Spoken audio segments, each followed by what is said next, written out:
Hi friends, welcome to another Childhood Atlas video. Today we're going to Canada.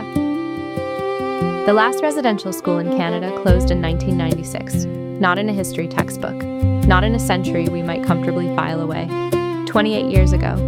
For over a century, the Canadian government ran schools that forcibly removed Indigenous children from their families, their language, their land.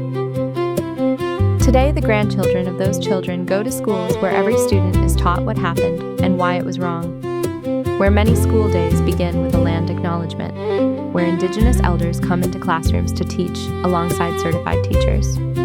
Canada is not finished with this reckoning, but it is doing something rare. It is teaching its children to hold the wound and to build something better.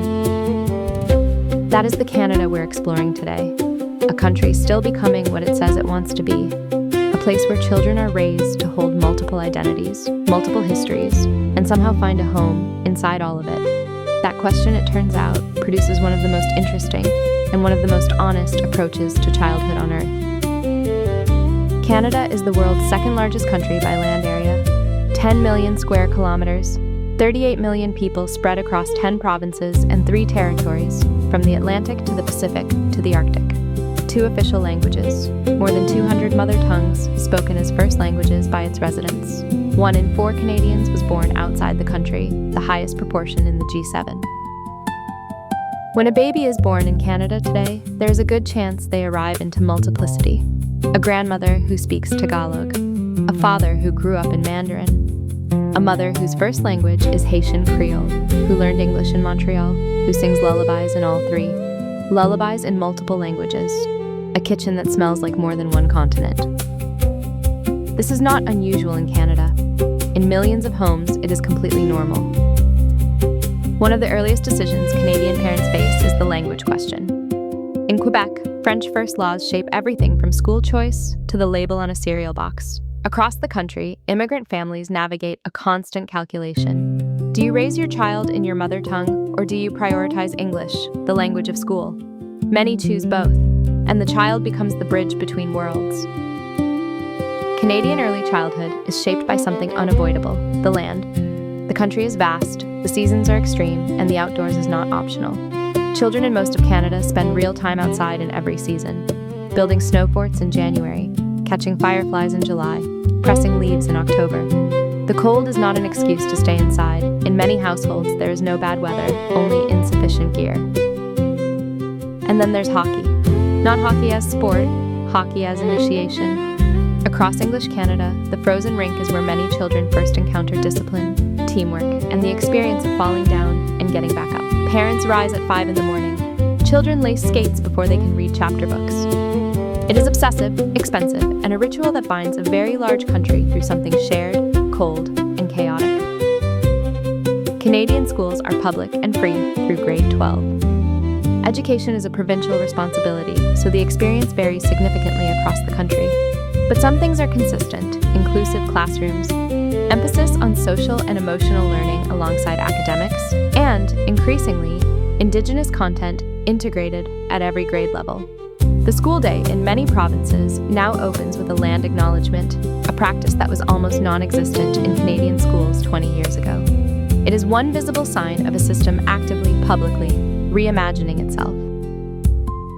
Since the Truth and Reconciliation Commission released its final report in 2015, Canadian schools have been working, unevenly and imperfectly, to incorporate the history and knowledge of First Nations, Métis, and Inuit peoples into what every child learns. Children study treaties. They learn what happened in the residential schools. They hear, in some classrooms, from elders who come in to teach. It is a curriculum that asks every young Canadian to carry a difficult truth as part of who they are, not as guilt, as responsibility. Embedded in this Indigenous resurgence in Canadian education is a concept from the Cree tradition, one that has no good English translation, one that many educators believe holds something essential for any child, from any culture. Wahkohtowin, wahkohtowin.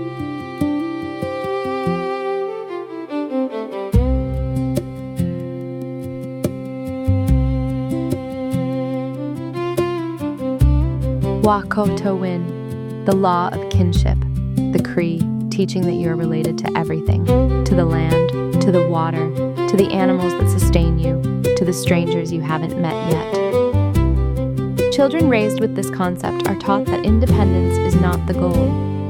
What you do to the land, you do to yourself. What you do to a stranger, you do to your own family. It is perhaps the most quietly radical idea in an individualistic world, and it is being woven slowly into how Canadian children learn.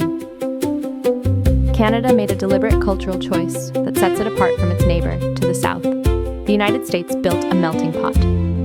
Different cultures blend into a unified American identity. Canada built a mosaic. Different cultures, different languages, different histories, placed next to each other, valued for what they are, not expected to dissolve. Children are raised to understand that being Canadian doesn't require giving up being Punjabi or Haitian or Ukrainian. You hold it all, you bring it all. This produces a particular kind of child, a first-generation Canadian who speaks Cantonese at home and English at school and plays hockey on weekends, who attends Eid celebrations in November, a Christmas concert in December, and a powwow in the summer, who is learning, without a lesson plan specifically designed for it, that identity is not singular. You do not have to choose. You can be all of it, all at once. Canadian parenting tends toward what you might call warm structure. Strong attachment in infancy, high rates of extended breastfeeding and baby wearing relative to other Western countries. Then as children grow, a gradual release toward independence. Children are expected to be polite, to be considerate, to say please and thank you, and also to figure things out for themselves, outside, in all weather, in ways their parents call character building and their children call cold. What Canadian parenting explicitly resists is high-stakes academic pressure. Unlike South Korea or Germany, there is no single national exam that shapes a child's entire future. The path through school allows for detours. The message to children in most homes is work hard, stay curious, be kind. There is room for you here.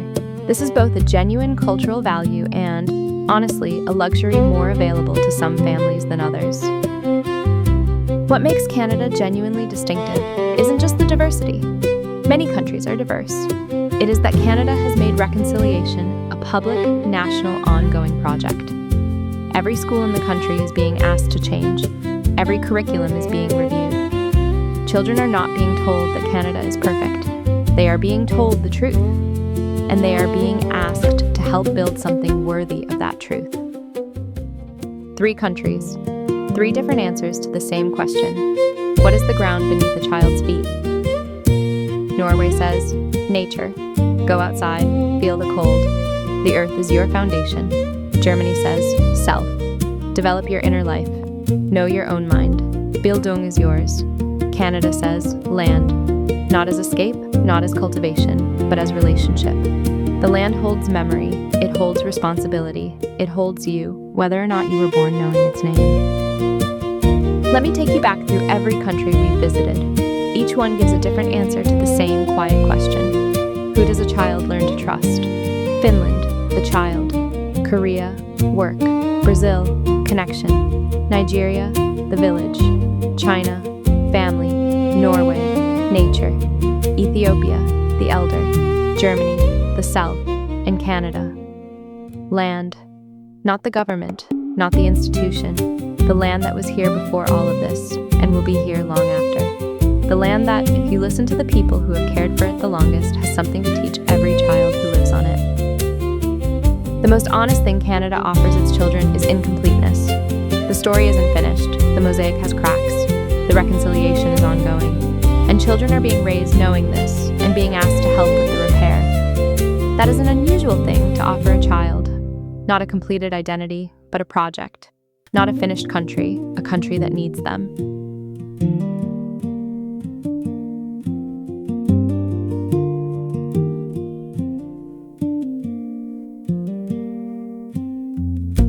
Chez nous.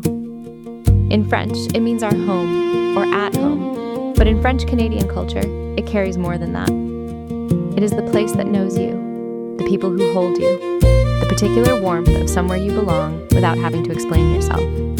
Canada is still figuring out how to make chez nous big enough for everyone, big enough for the people who have always been here, big enough for the people who just arrived. That is the project. And the children are watching to see if the adults mean it. Shay knew. Here's something to sit with. Did you grow up knowing exactly where you were from? Or were you, like so many children around the world, figuring out how to hold more than one home at once? Leave your answer below. I go through every single one. If today's episode made you think about what home means to you, that's exactly what Childhood Atlas is here for. Subscribe so you don't miss our next stop, Australia. And if you haven't seen our Norway or Germany episodes yet, I think you'll find those conversations go beautifully alongside what we explored today. I'm Mara. See you next time. Bye, friends.